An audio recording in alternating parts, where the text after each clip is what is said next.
নামছে কৃত্রিম বৃষ্টি, শূন্যে ঝুলছে জীবন বিশ্বকে তাক লাগালো চীন।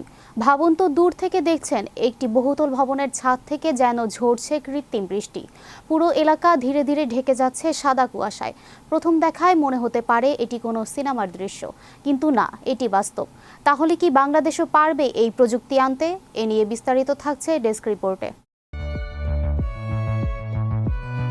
ভাবুন তো, দূর থেকে দেখছেন একটি বহুতল ভবনের ছাদ থেকে যেন ঝরছে কৃত্রিম বৃষ্টি। পুরো এলাকা ধীরে ধীরে ঢেকে যাচ্ছে সাদা কুয়াশায়। প্রথম দেখায় মনে হতে পারে এটি কোনো সিনেমার দৃশ্য, কিন্তু না, এটি বাস্তব। চীনের শানশি প্রদেশের উইংচে শহরে তীব্র গরম মোকাবেলায় ব্যবহার করা হচ্ছে অত্যাধুনিক মিস্ট কুলিং সিস্টেম। এই প্রযুক্তিতে বহুতল ভবনের ছাদে বিশেষ সেন্সরযুক্ত নজেল স্থাপন করা হয়। তাপমাত্রা নির্দিষ্ট মাত্রায় বেশি বেড়ে গেলে সেন্সর স্বয়ংক্রিয়ভাবে সক্রিয় হয় এবং নজেলগুলো থেকে অত্যন্ত সূক্ষ্ম পানির কণা বাতাস ছড়িয়ে দেয়। দূর থেকে দেখলে মনে হয় ভবনের ছাদ থেকে কৃত্রিম বৃষ্টি বা ঘন কুয়াশা নেমে আসছে। কিন্তু এর পেছনে বিজ্ঞান আর চমকপ্রদ উপহার রয়েছে। এই প্রযুক্তি কাজ করে ইভাপোরেটিভ কুলিং বা পাম্পীয় ভবন শীতীকরণ প্রক্রিয়ায়। বাতাসে ছিটানো ক্ষুদ্র পানির কণাগুলো চারপাশে তাপ ঘোষণা করে দ্রুত বাষ্পে পরিণত হয়।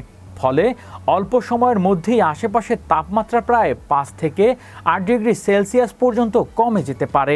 এতে মানুষ গরম থেকে তাৎক্ষণিক স্বস্তি পায়।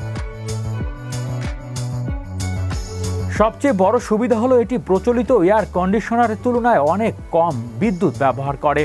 তাই এটি শুধু কার্যকরী নয়, পরিবেশ বান্ধব। বিদ্যুৎ সাশ্রয়ের পাশাপাশি শহরের তাপমাত্রা নিয়ন্ত্রণে একটি গুরুত্বপূর্ণ ভূমিকা রাখতে পারে। শুধু আবাসিক ভবনেই নয়, চীনের বিভিন্ন পার্ক, বাস স্টপ এবং পাবলিক স্কোয়ারেও এই মিষ্টি কুলার প্রযুক্তি ব্যবহার করা হয়, যাতে তীব্র তাপপ্রবাহের সময় সাধারণ মানুষ কিছুটা স্বস্তি পায়। জলবায়ু পরিবর্তনের কারণে যখন বিশ্বজুড়ে তাপমাত্রা বাড়ছে, তখন এমন উদ্ভাবনী প্রযুক্তি ভবিষ্যতের শহরগুলোকে আরও বাসযোগ্য করে তুলতে পারে। কৃত্রিম কুয়াশার এই দৃশ্য শুধু চোখ জুড়ায় না, বরং প্রমাণ করে সঠিক প্রযুক্তি ব্যবহার করলে প্রকৃতির চ্যালেঞ্জ মোকাবিলা করাও সম্ভব। হৃদয় আশিস, বিশ্ব বাংলা 24 নিউজ ডেস্ক।